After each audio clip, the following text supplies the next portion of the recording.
समसामयिक विषयमा सटीक टिप्पणी अनि गहन विश्लेषण। तपाईले खोजेको सार्वजनिक बहस कार्यक्रम दृष्टिकोण। नमस्कार समसामयिक विषयका सटीक टिप्पणी गहन विश्लेषण तपाईले खोजेको सार्वजनिक बहस कार्यक्रम दृष्टिकोणमा तपाईलाई स्वागत छ। म टिकाराम घिमिरे। यो कार्यक्रम तपाई तिलोत्तमा टेलिभिजनबाट बिहान 8 बजेपछि हेर्न सक्नुहुन्छ भने यही कार्यक्रमलाई तपाई रेडियो लुम्बिनीबाट साँझ 6 बजेपछि सुन्न सक्नुहुन्छ। तिलोत्तमा टेलिभिजनको युट्युबमा यो कार्यक्रम आफूलाई मन लागेका बेला उपलब्ध हुन्छ। हामी कार्यक्रममा विभिन्न विषयमा कुराकानी गर्छौं र त्यो सिलसिलामा आज हामी अलिकति फराकिलो संवाद गर्ने कोसिस गर्दैछौँ र विषय कस्तो बनेको छ भन्दाखेरि हाम्रो आध्यात्म जति फराकिलो छ त्यसमा हाम्रो बुझाइ हाम्रो भनौँ न त्यो सबै बुझाइका कारणले गर्दाखेरि अहिले आध्यात्मलाई अलि बढी कमजोर बनाउन थालेको वा भनौँ त्यसलाई पितृसत्ताका नाममा होला वा अरू विभिन्न नाममा होला त्यसका वैज्ञानिक पक्षका बारेमा हाम्रो आफ्नो जीवनशैलीका बारेमा जे प्रश्नहरू उठेका छ त्यसका बारेमा अलि बढी चिन्तन गर्नुपर्ने देखिया छ र हामी आज हाम्रो आध्यात्मको दायरासँग जोडेर कुराकानी गर्छौँ। मसँग मानव धर्म सेवा समितिका प्रमुख हुनुहुन्छ, केन्द्रका प्रमुख हुनुहुन्छ चमेली बैजी। यहाँलाई स्वागत छ। नमस्कार। धन्यवाद हजुरलाई। नमस्कार। आजको पुस्ताले मानव र धर्मलाई चाहिँ कसरी बुझेको छ जस्तो लाग्छ? आजको पुस्ताले मानव धर्मलाई बुझ्नु अलिकति समय लाग्छ, तर जब बुझिसकेपछि उहाँहरूले चाहिँ यसलाई चाहिँ वास्तविक सही चाहिँ यसरी नै बुझ्नुपर्ने रहेछ, यसरी जानुपर्ने रहेछ भनेर अहिलेको युवाहरूले चाहिँ एकदम रोचक प्रकारले एकदम उत्साह प्रकारले उनीहरूले बुझिरहेको छन्, बुझ्ने कोसिस गरिरहेछ, आइ पनि राखेका छन् र यसरी नै उहाँहरूले बुझिरहनु भएको छ होइन। र हामीले पनि त्यसरी नै मानव धर्म भन्ने बित्तिकै हामी सबै मानव हौँ, विश्वको र प्रकृतिको सृष्टिमा विवेकशील प्राणी चाहिँ मानव हुनाले मानवले नै धर्मको रक्षा र धर्मको पालन गर्नुपर्ने र मानवको जन्मसिद्ध अधिकार भएकोले गर्दा जति पनि हाम्रो पुराण ग्रन्थहरू धर्म ग्रन्थहरू विगतका जति पनि महापुरुषहरू हुनुहुन्थ्यो उहाँहरूको भनाइ पनि उहाँहरूको महत्त्वपूर्ण शिक्षा पनि मानव धर्मकै हो र उहाँहरूले साम्प्रदायिकतामा कहिले पनि व्याख्या दिनुभएको छैन। सिर्फ मानव मात्रको कल्याणको लागि, मानव मात्रको उद्धारको लागि र मानव मात्रलाई विशेष वास्तविक नैतिकताको उत्थानको लागि चाहिँ उहाँहरूले आफ्नो शिक्षालाई प्रचार गर्नुभएको छ। त्यही कुरा आज हाम्रोमा अभाव परेकोले गर्दाखेरि कमी कमजोरी महसुस भइरहेको छ सबैमा। त्यसैलाई हामीले उहाँहरूको सही मार्गलाई अपनाउँदै हामीले मानव धर्मकै प्रचार गरेका छौँ र हर मानसमा हर व्यक्तिमा गएर हामीले यसको चाहिँ प्रेरणा र प्रकाशित पार्ने कोसिस गरिरहेका छौँ। त्यो भनेको आजको पुस्ता व्यस्त छ, उसलाई तनाव छ, उसलाई जिन्दगी बनाउनु छ, भनौँ पैसा कमाउनु छ, यी सबै चिजबाट हामी थोरै आफ्नो आध्यात्मलाई आफ्नो मनलाई शान्ति बनाउनु पर्ने वा शान्ति खोज्नुपर्ने परिस्थितिमा पनि छ। यस बिचमा हाम्रो आध्यात्मको महिमा र गरिमा अझै धेरै बढेको छ जस्तो लाग्छ कि लाग्दैन? अर्को बढेको छ, किनभने हो आजको युवाहरूलाई पढ्नु छ, पढेर पैसा कमाउनु छ, आफ्नो व्यवहारिक जीवन सुचारू रूपले लानु छ र यस बिचमा धर्मलाई चाहिँ कसरी चाहिँ हामीले अँगाल्ने, कसरी सम्हाल्ने, यो आफ्नो बुझाइमा कतिको फरक पर्छ हामी सक्दैनौँ, भ्याउँदैनौँ। हाम्रो अहिले उमेर होइन, हाम्रो पढाइ गर्नुपर्छ, हामीले बिहा शादी गर्नुपर्छ, धनदौलत कमाउनु छ, बादमा उमेर बित्दै गएपछि सबै कुरो पूर्ण भएपछि सोच्ने कुरा हो भनेर कतिले भनेको छन् होइन। तर यो चाहिँ अभाव हो बुझाइको। राम्रो चिज पहिल्यैबाट बुझ्नुपर्छ र धर्मले कहीँ पनि रोक्दैन, कुनै पनि व्यवहारमा कुनै पनि कर्ममा धर्मको बाधा छँदै छैन, तर जान्नु पर्यो। नजान्दाखेरि चाहिँ धर्मले चाहिँ हाम्रो गृहस्थी जीवनमा, हाम्रो पढाइमा, हाम्रो पारिवारिक जीवन पालन पोषण धन कमाउनुमा धर्म चाहिँ एउटा अलिकति बाधक चिज हो र यसलाई चाहिँ हामीले फुर्सदको बेलामा गर्ने हो भन्ने सोच बनाउनु भएको छ। यो त अबुझाइ हो, यो त मानिसको एकदमै अबुझको कुरा, उहाँले बुझ्नै भएको छैन समाजले यो कुरोलाई।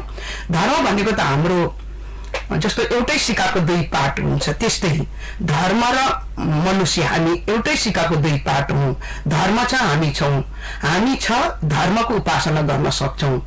यसकारण धर्म र मनुष्यको गहन सम्बन्ध छ, गहिरो सम्बन्ध, र यसलाई बुझाइएको फरक हो। र बुझिसकेपछि उहाँहरूले सहज रूपले दुईटै बाटोलाई सहज रूपले अपनाएर जानु सक्छ। अझै सुचारू रूपले धर्मको अनुभूति गर्नु सक्ने व्यक्तिहरूले आफ्नो गृहस्थी जीवन धेरै सुचारू रूपले अगाडि बढाउन सक्छ। अध्ययन शुद्धता प्रकारले, सकारात्मक सोचले परिवारहरूलाई पनि सकारात्मक संस्कारहरू दिँदै सुखी परिवार, सुखी जीवन बन्न सक्छ।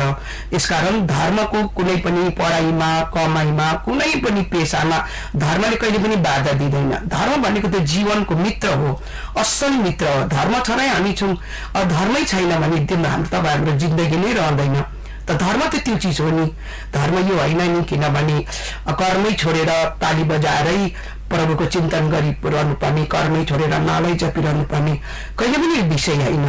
यो कहिले पनि भन्नु भएन हाम्रा महापुरुषहरूले। र त्यही हो हाम्रो पनि धर्मलाई बुझ्नु सक्यो भने बच्चादेखि लिएर युवादेखि लिएर वृद्धसम्म सबैले सहज रूपले धर्मको मार्गलाई अपनाउन सक्छ। उहाँहरूको जीवन स्वर्गमय जीवन व्यतीत हुन्छ। त्यो भनेको चाहिँ जस्तो तपाईँले अलिकति उठाइ पनि हाल्नुभयो, आज हामी धर्म भन्ने बित्तिकै चाहिँ भगवानको पूजा गर्ने, आजा गर्ने, दान दक्षिणा गर्ने भन्ने कुरा बुझिरहेका छौँ। त्यो चिजभन्दा माथि उठ्न नसक्नुको कारण चाहिँ अहिलेको व्यस्तता मात्रै हो कि अहिलेका पुस्ताको धर्मप्रति वा भनौँ आध्यात्मप्रतिको अरुचिका कारण पनि हो?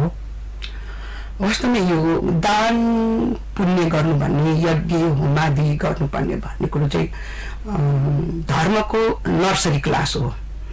जब एउटा विद्यार्थी उसको पढाइ नै विद्याको सुरुवात नै नर्सरी हो होइन। त्यसले गर्दा जब उमेर बितिन यसम्म पनि नर्सरीमै नै पढिरहन्छ भने ऊ व्यक्तिको पढाइको केही औचित्य रहँदैन र उसले पढ्दैन पनि, पढाइँदैन पनि। तर जब नर्सरीबाट ऊ डिग्रीमा पुग्छ, हरेक विषय लिएर उनी पढ्छ र विद्वान बन्छ।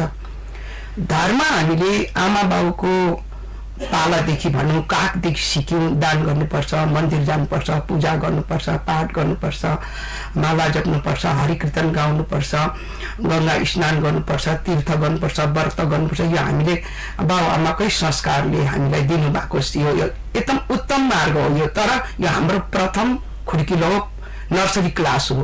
अब हामी मृत्युको घडीसम्म पनि धर्मको चाहिँ नर्सरी क्लासमै बसिरहनु, धर्मको केही पनि हामीले अनुभूति गरेनौँ। धर्मको विषयमा त हामीले पनि जानेको छैनौँ भन्दा हुन्छ। किनभने दान पुण्य भन्ने कुरो त यस्तो चिज हो, जो व्यक्ति धार्मिकपट्टि उत्थान हुँदै जान्छ ऊ व्यक्तिको दान पुण्य भन्ने कुरो सोधै हुन्छ। गर्दिन भन्दा पनि उसको अन्तर हृदय दयाको हृदय हुन्छ, प्रेमको हृदय हुन्छ, परोपकारको भावना हुन्छ, सद्भावनाको भावना हुन्छ भनेपछि उसले अलिकति दुखी व्यक्ति देख्यो भने उसले सहयोग गरिहाल्छ। त्यही हो दान। जस्तो प्रकारले पनि भोजनले सहयोग गर्नु सक्छ, लत्ता कपडाले सहयोग गर्नु सक्छ। तर सबैभन्दा ठुलो दान भनेको आत्मज्ञान प्राप्त गर्नु, आत्मज्ञानलाई उसलाई प्रेरित गर्नु सबैभन्दा ठुलो दान हो। त्यसले गर्दा कर्मकाण्ड भनेको अब मैले अघि भनिसकेँ शिशु क्लास हो, एउटा नर्सरी क्लास हो। तर त्यहाँबाट हामी क्लास बढ्नु पर्यो। त्यो दान पुण्यको पुण्य चाहिँ के हो, त्यसको फल चाहिँ के हो? तीर्थ गरेको फल, व्रत गरेको फल, दान गरेको त्यसको फल हामीले अनुभूति गर्नु पर्यो नि। वास्तवमा त्यसको फल के हो त्यसलाई बुझेको छैन। जस्तो मैले पढाइ गर्दैछु, नर्सरी क्लासबाट मैले सुरु गर्दैछु, मेरो लक्ष्य के हो? पढाउनेवाला माता पिताको पनि लक्ष्य के हो भन्दा भोलि मेरो छोरा विद्वान बनाउँछु, डाक्टर बनाउँछु, इन्जिनियर बनाउँछु, पाइलट बनाउँछु, यो लक्ष्य हुन्छ उनीहरूको। पढ्दै जान्छ बच्चाले पनि, क्लास बढ्दै गएपछि उसले पनि के चाहिँ रोज्छ, कुन विभागको रोज्छ, कुन चाहिँ सब्जेक्ट रोज्छ, उसले उसको रोजाइमा हुन्छ र आमा बाउले पनि इच्छा त्यसैमाथि नै प्रेरित गर्छ। अब हामीको दान पुण्य तीर्थ बढ्दै हाम्रो उमेर पनि बित्दै गयो। हाम्रो लक्ष्य के हो, हाम्रो सोचाइ के हो भन्दाखेरि आत्मा तत्त्वको वास्तविक दर्शन गर्नु, आत्मा और परमात्माको बोध गर्नु नै हाम्रो वास्तविक पूर्ण लक्ष्य, पूर्ण धर्म हो। अनि दान पुण्यले चाहिँ त्यो आत्मा तत्त्वलाई जान्ने एउटा प्रेरित गर्छ र त्यो प्रेरितको फल चाहिँ के हो भन्दा दान पुण्यको पुण्यले चाहिँ हामीलाई कहाँ पुर्याउँछ, त्यो क्लास बढ्दै जाँदा चाहिँ हामीलाई ज्ञानी सन्तहरूको सान्निध्य पुर्याउँछ, तत्त्वदर्शी महापुरुषको सान्निध्य पुर्याउँछ। त्यो फलले उहाँहरूको सान्निध्य पुग्नु बित्तिकै हामीलाई तत्त्वको व्याख्या हामीले उहाँहरूको मुखारविन्दबाट अमृतमय वाणी श्रवण गर्छौँ र त्यसको अध्ययन गर्ने र त्यसको प्र्याक्टिकल दर्शन गर्ने प्रेरणा हामीलाई आत्मा अनुभवी सन्तहरूबाट हामीले पाउँछौँ। त्यसलाई भन्छ सत्सङ्ग, त्यसलाई भन्छ सन्तहरूको सङ्गतले मानव माथि उठ्छ भनेर, आफ्नो संस्कारबाट माथि उठ्छ भनेर भनेको छ। धर्म भनेको सम्प्रदायतिर बाँधिने चिज होइन। धर्मले सम्प्रदायको दिवाल तोडेर समदृष्टि बनाउँछ, सम्भावना बनाउँछ। तर धर्मले सम्प्रदायको संस्कृतिलाई जब बाउन्डरीलाई अझै मजबुत बनाउँछ भने वास्तविक उसको त्यो सद्भावनाको कायम नै भएन। ऊ त संकीर्ण भित्र अझै त बाँधिँदैछ, ऊ त अझै साँगुरिँदैछ। धर्म भनेको त विशाल हो, धर्म त फराकिलो चिज हो, धर्ममा त सबै अटाउनु सक्ने हो। त्यसले गर्दा त्यसको दर्शन नै हाम्रो क्लास हो र त्यो दर्शन चाहिँ हामीलाई दान पुण्य तीर्थ व्रतको प्रेरणाले सन्तको शरणमा तत्त्वदर्शी गुरुको सानिध्य पुर्याउँछ। त्यो फल हामीलाई प्राप्त हुँदैछ। मैले दानको पुण्यको फलले म यहाँ आइपुगेँ। त्यहाँदेखि चाहिँ उहाँहरूको सानिध्य पुगेपछि हामीलाई ब्रह्म तत्त्वको साक्षात्कार बोध गराउनुहुन्छ, जसलाई हामीले वेदमा भागवतमा वाचकहरूले हामीले भन्दै पनि आउनु भएको छ। परमात्मा ज्योति स्वरूप हुनुहुन्छ भनेर, परमात्मा प्रकाशमान हुनुहुन्छ भनेर भन्नु भइरहेको छ।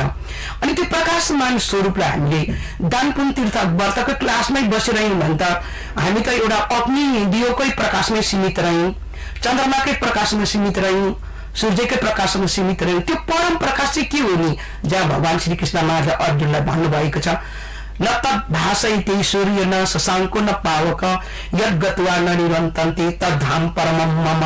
हे अर्जुन, जहाँ सूर्य चन्द्रमा तारा बिजुली अग्निको रोशनी पुग्दै पुग्दैन, छँदै छैन, त्यो स्वयं प्रकाशमान छ, त्यो नै मेरो वास्तविक रूप हो भनेर भगवानले भन्नुभएको छ। भने अब हामीले दान पुण्यमै अड्किरह्यौँ भन्दा त्यो रूप बोध नगरिकन आयु समाप्त भयो। त्यो चिजलाई बोध गर्नु नै हाम्रो धर्मको पूर्ण लक्ष्य हो भाइ। यसलाई हामीले जनाउनु पर्छ, जान्नु पर्छ। त्यसले आजको पुस्ताले सुख खोजेको छन्, त्यसले आफूलाई के गर्दा सुख हुन्छ भन्ने कुरा कसरी थाहा पाउने? आफूलाई सुख हुन्छ भन्ने चिज त जब उसले धर्मको अनुभूति गर्न थाल्छ होइन। र हामी तपाईँले सन्तहरूको महान उपदेशहरू सुनेका छौँ। गङ्गा नुहाए एक फल, सन्त मिले फल चार, सद्गुरु मिले अनेक फल, कहे कबीर विचार।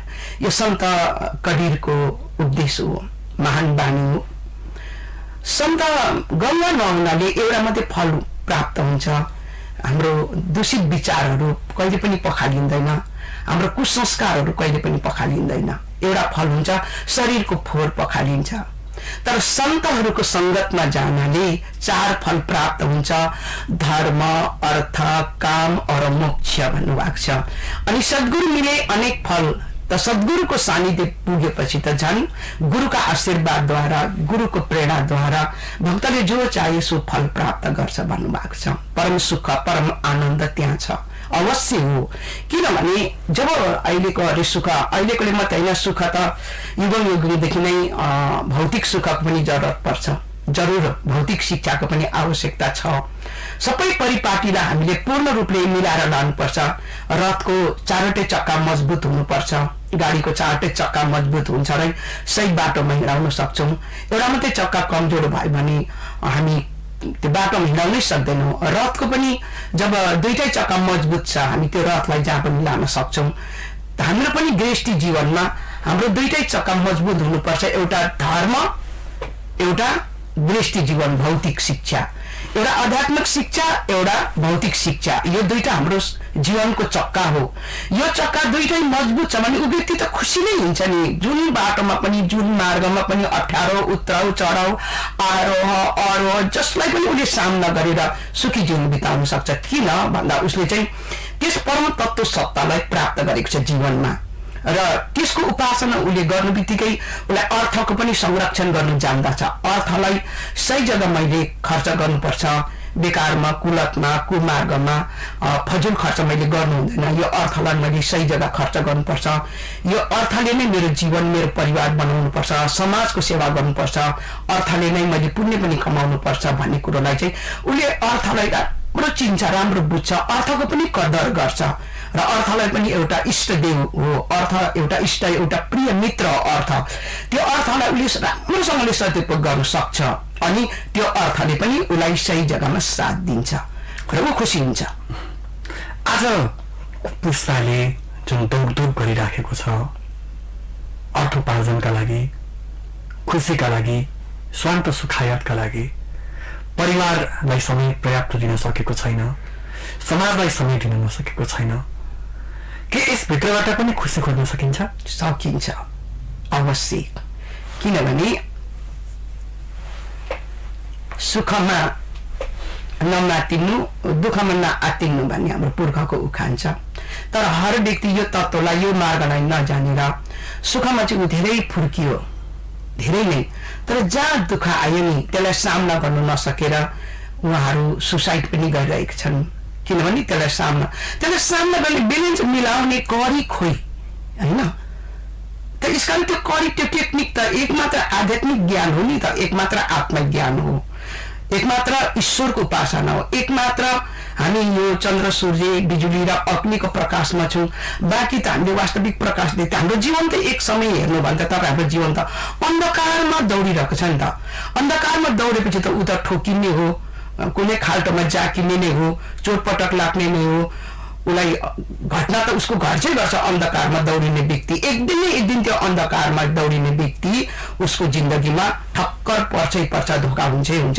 तर हामीले सही प्रकाशलाई लिएर हिँड्यौँ भने, असली प्रकाशको जीवनमा हामी लिएर हिँड्यौँ भने हामी सबै भर्खा लहरहरू, जति पनि उत्राउ चढाउ बाटोहरूलाई हामी सही रूपले अगाडि आएको त्यो सङ्कटहरूलाई सही रूपले मैले यो कदम कहाँनिर चाल्दा म ठिक हुन्छ भने उसको पाइला सही रूपले, किन उसको जीवनमा प्रकाश छ, सही रूपले उसको त्यो पाइलालाई उसले सही जग्गामा टेक्नु सक्छ र ऊ कुनै पनि घटनामा हुँदैन। किनभने उसले जीवनको प्रकाश पाएको छ, जीवनको रोशनी पाएको छ।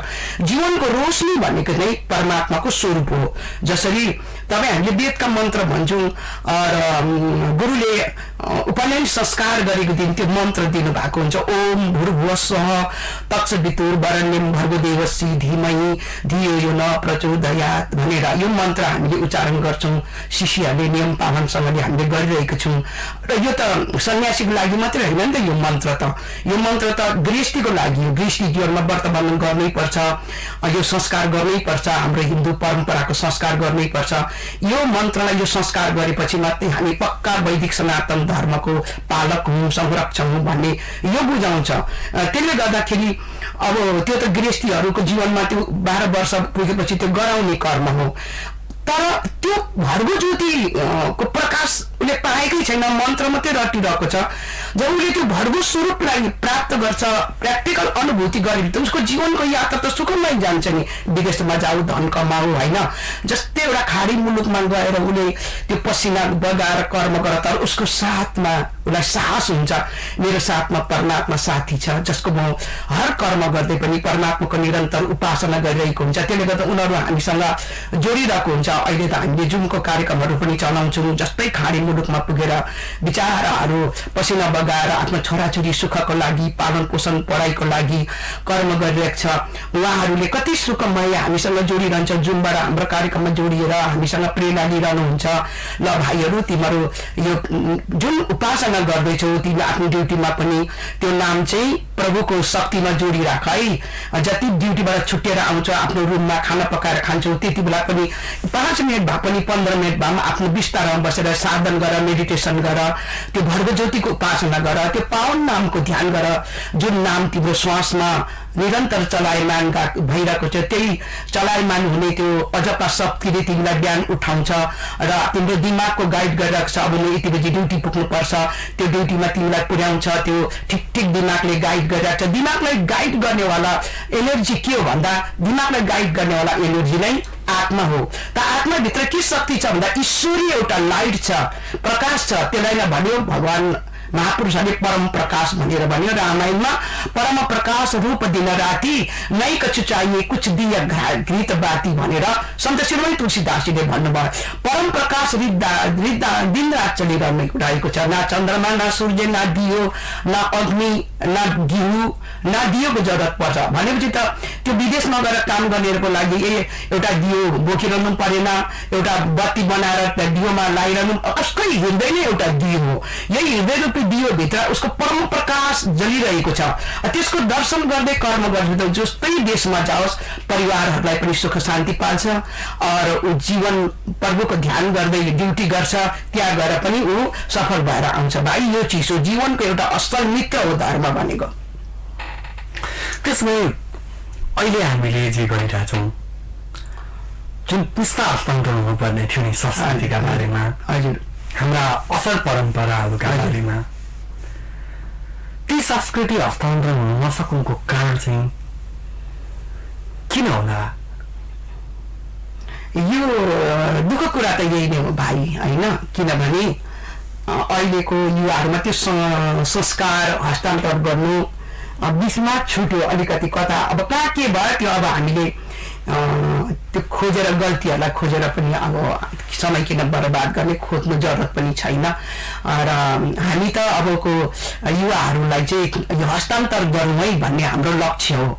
किनभने अब हामीले त्यो वेदौंका ज्ञानलाई भगवान श्री कृष्ण महाराजले प्रदान गर्नुभएको ज्ञान, प्रभु रामले, गुरु नानक देव, कबीर, जति पनि भगवान बुद्धले जब स्वयं एक राजपुत्र राजकुमार भएर पनि सुखराजलाई त्यागेर उनले आफै स्वयं नै हर सन्त हर योगीहरूको पासमा गएर केही न केही प्रेरणा, केही न केही शिक्षा दीक्षा बटुल्दै जम्मा गर्दै अगाडि बढ्नु भएपछि अन्तमा उहाँले साधन गरेर उनले त्यो तत्त्वलाई आफ्नै हृदय मन्दिरमा सत्यको बोध गर्नुभयो।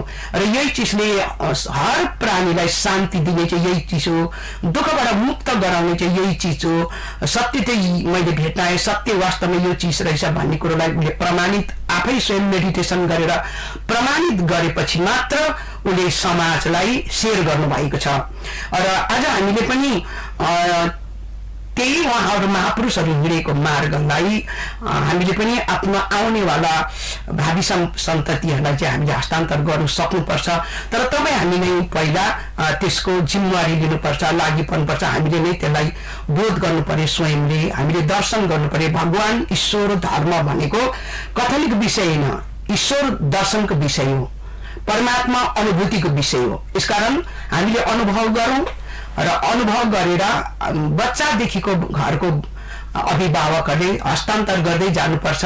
सानैबाटो स्कुल जाने एउटा स्कुल भौतिक शिक्षाको एउटा मन्दिर हो, तर आध्यात्मिक शिक्षालाई ग्रहण गर्ने, आत्मा और परमात्माको बोध गर्ने र मिलाउने मन्दिरमा पनि स्कुलको छुट्टीको बेलामा बच्चाहरूलाई लानुपर्छ।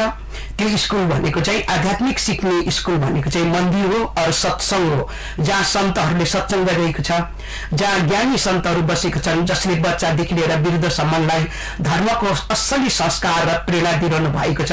त्यो क्लासमा पनि बच्चाहरूलाई बेला बेलामा लगेर संस्कार दिनुपर्छ। त्यो मेरो कर्तव्य। अन्तमा चाहिँ मेरो सन्ततिहरू भोलि आध्यात्मिक र भौतिकलाई बराबर मिलाएर लानु सक्छ र मेरो कुल धर्मलाई संस्कारलाई राम्रोसँगले सम्हालेर लान्छ। मेरो सेक पछि पनि भन्ने बाबु आमाले बुझेर चाहिँ हामीले त्यो शिक्षाको मन्दिरमा पनि लानु सक्नुपर्छ। आध्यात्मिक शिक्षा होइन कि छोराछोरी पछि ठुलो हुन्छ, पढिसक्छ, डक्टर बन्छ, धन सम्पत्ति कमाउँछ, अन्त आफै बुझेर जान्छ नि।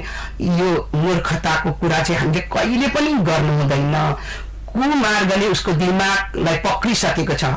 कुसंस्कारले, भौतिक संस्कारले, भौतिक मायाजालले उसको सम्पूर्ण दिमागलाई गाँजिसकेको छ भने वृद्धमा पनि त्यो गाँजिएको दिमागले त मुक्ति पाउँदैन। बरु भौतिक चिजहरूले गाँच्नु नदिकन नै दुईटै शिक्षालाई बचपनदेखि नै बराबर पार्नु लाग्यो भने दुईटै शिक्षाले हाम्रो दिमागमा स्थान पाउँछ दुईटैले सपोर्ट गर्छ। भौतिक आध्यात्मिक दुईटै शिक्षाले उसको जिन्दगीमा अति राम्रो ब्यालेन्स मिलाएर लान्छ। ऊ व्यक्ति सुखी हुन्छ, उसको कुल पनि अत्यन्तै मर्यादित बनेर जान्छ। यो शिक्षालाई हामीले भुल्नु हुँदैन। जति पनि हामीले अभिमान गरौँ, अहंकार गरौँ, तर आध्यात्मिक शिक्षा भनेको जीवनको उज्यालो हो, जीवनको मार्ग पनि हो र यो जीवनलाई मात्रै होइन, हरेक जन्मको हाम्रो ज्योति हो, हरेक जन्ममा साथ दिने ज्योति हो। यो आध्यात्मलाई चाहिँ हामीले चाहिने भन्दा बढी जटिल बनायौँ कि? यस्तो हो, चाहिने भन्दा जटिल त बुझ्नु सकेपछि जटिल त हुँदै होइन नि। किनभने गुरु नानक देवको एक महान उपदेश छ कि उठ त बैठ त सोव त जागत नाम, नानक सद भए तिनकै काम। कसरी जटिल भएर कर्म गर्दै पनि तिमीले गर, सुतेको बेला पनि तिमीले गर्न सक्छौ होइन, जागृत अवस्थामा पनि गर्न सक्छौ, त्यो प्रभुमा मन तिमीले जोड्न सक्छौ भनेर उसैको कर्म सफल हुन्छ भनेर सन्त गुरु नानक देवले पनि यसरी भन्नुभएको छ। भनेदेखि कसरी चाहिँ जटिल हुन्छ? किनभने कर्से कर्म करो विधि नाना, रामायणको उपदेश छ। कर्से कर्म करो विधि नाना, मन राखो जहाँ कृपा निधान। जटिल त छँदै छैन। तिम्रो पेसा के छ? परिवार पालन पोषण गर्ने, समाजमा रहने पेसा तिम्रो के छ? त्यो पेसा तिम्रो आफ्नो कर भनेको आफ्नो हातले त्यो पेसालाई नछोड, निमित गर, तर मन परमात्मालाई जोडिराख। त यसरी सन्तहरूको बानी छ। त्यो यही कुरालाई भगवान कृष्णले पनि भन्नुभएको छ र मैले अघि पनि भने सबै महापुरुषको लक्ष्य मार्ग र टेक्निक एउटै हो भनेर। भगवान कृष्णले यही कुरोलाई भन्नुभएको छ कि अर्जुनलाई तस्मात् सर्वेषु कालेषु मामनस्मर युद्ध छ। अर्जुन युद्ध पनि गर्दै, हर कर्म गर्दै, हर अवस्था भनेपछि सबैले बुझ्नुहुन्छ, हर परिस्थिति भनेको पनि बुझ्नुहुन्छ। एक एक परिस्थितिको व्याख्या दिइरहनु पर्दैन। हर अवस्था, हर परिस्थितिमा पनि अनि युद्ध गर्दै पनि अर्जुन मेरो उपासना तिमीले गर्न सक्छौ भनेपछि त त्यो त जटिल त हुँदै होइन। तपाईँ हामीले हर कर्म गर्दै गर्न सक्छौँ, कहाँ चाहिँ त्यसले हामीलाई समस्या दिन्छ? अर्जुनलाई दिएन युद्धको भूमिमा होइन। बरु तपाईँ हामीले माला जप्नु जटिलता हो। किन माला जप्नुको लागि हर कर्म गर्दै हुँदैन नि? हातले फुर्सद पाउनु पर्यो, त्यतिबेला माला समात्नु पर्छ। अर्को कुरो, मुखले जिब्रोले पनि फुर्सद पाउनु पर्छ नि होइन। अनि पाठ गर्नु, पुस्तक धार्मिक पुस्तक पाठ गर्नु पनि समय बचाउनु पर्छ। यति बेर चाहिँ म पाठ गर्छु, यो दुआहरू, यो श्लोकहरू, यो मन्त्र चाहिँ यति 15 मिनट 20 मिनट भए पनि आधा घण्टा लागोस्, म यो पाठ चाहिँ गरेरै काम गर्छु भनेपछि उसको त्यो आधा घण्टा समय, 15-20 मिनट समय उसको त्यहाँ लगाउनु पर्छ होइन। तर यो असली अन्तरात्मक उपासनाको विधि त कर्म गर्दै कति सहज छ। ड्राइभरले गाडी चलाउँदै भयो, प्लेन चलाउँदै हुन्छ होइन, गृहिणीले भोजन पकाउँदै, कपडा धुँदै, अफिसको कर्मचारीहरूले कलम चलाउँदै, त्यो त कति सहज छ। बाटो हिँड्दै, बाइक चलाउँदै होइन, कति सहज छ। यो त जटिलता त छँदै छैन। धर्मले कसैलाई पनि, मैले अघि भनिहालेँ, जटिलता होइन। धर्मले कसैको कर्ममा बाधा बन्दैन। गरी खानुको लागि, जीवन बनाउनको लागि धर्म त एउटा सहयोगी चिज हो, असल मित्र हो धर्म, असल प्रकाश हो। हर मार्गमा उसले बाटो देखाउँछ, सजग बनाउँछ, धर्मले सचेत गराउँछ। अन्त कसरी जटिलता भन्न हामीले? त्यसैले आफूलाई एकाग्र कसरी बनाउने? एकाग्र बनाउनको लागि पहिला हामीले त्यसमा रुचि हुनु पर्यो अध्यात्ममा होइन। त रुचि भएर त्यसलाई व्यवहारिकता बोध गर्छु भन्ने प्रबल एउटा इच्छा हुनुपर्छ। अनि त्यसको बादमा उसले त्यो प्रबल इच्छालाई रोकेर राख्दैन, त्यो इच्छा पूर्ति गर्नु ऊ व्यक्ति ज्ञानी सन्तको सानिध्य जान्छ, प्रिय गर्छ, प्रार्थना गर्नुहुन्छ उहाँले मलाई यो चिजकै बोध गराइदिनुहोस् र यो मेरो मन चञ्चल छ, मेरो मनलाई एकाग्र त मैले कसरी गर्न सक्छु भनेर भनेपछि अनि सन्तहरूले उसको त्यो इच्छालाई देखेर, प्रबल इच्छालाई देखेर चाहिँ सन्तहरूले उसको विषयमा दौडिरहेको मनलाई एउटा लक्ष्य बताइदिनुहुन्छ। ध्यान ध्याता भन्छ हाम्रो उपनिषदमा। तब त्यो विषयमा आसक्त भएको मनलाई ध्येय वस्तु प्रकाशको बोध गराइदिनुहुन्छ। अनि त्यहाँ एउटा स्पन्दन छ, तपाईँ हाम्रो आत्मामै एउटा प्रकाशित छ, तपाईँ हाम्रो श्वासमै एउटा स्पन्दन छ, त्यसमा एउटा अजपा नाम चलिरहेको छ। त्यसलाई वेदका मन्त्रले भन्छ कि अजपा नाम गायत्री मुनिनम मोक्षदायिनी यस सङ्कल्प मात्रेन सर्व पाप प्रमुच्यते। हेर अजपा नाम जपायमान भइरहेको छ, त्यसलाई तिमीले जानेर मनलाई जोड, सङ्कल्प गर, तिमी सबै दूषित कर्मबाट मुक्त हुन्छौ भनेर यसरी वेदका मन्त्रले भन्नुभएको छ भने त्यसकारण त्यो मन्त्रको टेक्निकले चाहिँ मनलाई जोड दिन्छ, मन त्यहाँ लगेर जोड दिन्छ अनि त्यस अजपाको स्मरण गर्दै उसको मन एकाग्र हुन्छ अनि त्यहाँदेखि उसले सही मार्ग पक्रिन सक्छ। त्यो मन एकाग्र गर्ने विषय नै परमात्माको नाम अनि रूप हो र त्यो भाइ त्यसरी नै हामी तपाईँ अगाडि बढ्न सक्छौँ। हजुर, अब अन्तमा छौँ, के भन्नुहुन्छ रेडियो सुन्ने र टेलिभिजन हेर्ने दर्शकहरूलाई? अब रेडियो सुनिरहनु भएको र यो टेलिभिजनमा हेरिरहनु भएको दर्शक र श्रोताहरूलाई म यही भन्न चाहन्छु र जो जति अहिले हजुरहरूले सुन्नुभयो मैले जो व्याख्या गरेँ त्यसलाई हजुरले मनन गर्नुहोस् र मनन गरेर कुन शब्द ठिक थियो कुन शब्द बिठिक थियो र त्यो शब्दलाई जुन शब्द चाहिँ राम्रो थिएन बिठिक लाग्यो त्यसलाई छोडिदिनुहोस्, जुन शब्द चाहिँ यो चाहिँ ठिकै हो भन्ने लाग्यो भने त्यसको मनन गर्नुहोस्। मनन गरेर व्यवहारिकता बोध गर्ने ध्यान गरेर अन्तर आत्माभित्रै प्रवेश गरेर आत्मा र परमात्माको साक्षात्कार बोध गरेर मोक्षको मार्ग तय गर्नुहोस् र आफ्नो सन्ततिहरूलाई पनि सानै उमेरबाट बच्चाहरूलाई छोराछोरीहरूलाई प्रेरणा दिनुहोस् यस संस्कारको र हजुरको कुल धर्म महान बन्दै जाओस्। तपाईँ हाम्रो जीवन पर्यन्त पनि हाम्रो नाति छोरा पनातीहरूले यो वेदौंका सार ग्रन्थहरूलाई गीता रामायण उपनिषदको यो ब्रह्म तत्त्वको बोध गर्ने जुन हाम्रो मार्ग छ ऋषिहरूले यसलाई जगेरा गर्नु भएको थियो, संरक्षण गर्नु भएको थियो, यसलाई अब तपाईँ हाम्रो दायित्व आएको छ र हामीले आफ्नो भावी पिँढीलाई हस्तान्तरण गर्नु छ र हामी अहिलेबाटै सुरु गरौँ, हजुरहरूबाटै सुरु गर्नुपर्छ र त्यसलाई हामीले हस्तान्तरण गर्दै अगाडि बढौँ। तब हाम्रो समाज सुखी रहन्छ, छिमेकी सुखी रहन्छ, हाम्रो प्रदेश सुखी रहन्छ, देश सुखी रहन्छ र हामी एउटा नेपाल यस विषयको उदाहरणीय बन्न सक्छौँ। यो कुरोमा सबले योगदान दिनुहोस् र अहिले हाम्रो आश्रम चाहिँ यहाँ सिन्दुर होटलको पछाडिपट्टि र हिजोदेखि हाम्रो मान सन्त समागम भइरहेको छ। आज पनि अब 12-1 बजीबाट हाम्रो कार्यक्रम सुरु हुन्छ। हजुरहरू त्यस कार्यक्रममा आएर सहभागी भएर प्रत्यक्ष सन्त महात्माहरूको प्रवचन सुनेर आफ्नो जीवनलाई परम सुखी परम शान्ति बनाउन सक्नुहुन्छ भन्दै हजुरहरूको सधैँ सुखी हुनुहोस्, सधैँ आनन्दित हुनुहोस्, सधैँ नै स्वर्गमय जीवन व्यतीत गर्नुहोस्, सबैको कल्याण होस्, सबैको जय होस् भन्दै यही शुभ भावनाको साथ धेरै धन्यवाद स्टुडियोसम्म आफ्नो कुरा राखिदिनु भयो। नमस्कार। नमस्कार सबलाई। हामी आज कार्यक्रम दृष्टिकोणमा हामीले अगाडि बढेको धर्म र आध्यात्मसँग जोडेर कुराकानी गऱ्यौँ। कुराकानीका लागि हामीसँग स्टुडियोमा हुनुहुन्थ्यो नेपाल मानव धर्म सेवा समितिका प्रमुख चमेली बैजू। उहाँसँग हामीले कुराकानी गऱ्यौँ र कुराकानी सँगै आजलाई कार्यक्रम दृष्टिकोणका लागि छुट्याएको समय सकिएको छ। हामी भोलि फेरि दृष्टिकोण लिएर आउनेछौँ। टेलिभिजनबाट कार्यक्रम हेरिदिनु भयो, तपाईँलाई धन्यवाद। रेडियोबाट कार्यक्रम सुन्नुभयो, तपाईँलाई धन्यवाद। कार्यक्रम पालनका सबै साथीहरूसहित म टिकाराम घिमिरे बिदा माग्छु। नमस्कार। समसामयिक विषयमा सटिक टिप्पणी अनि गहन विश्लेषण, तपाईँले खोजेको सार्वजनिक बहस कार्यक्रम दृष्टिकोण। दृष्टिकोण।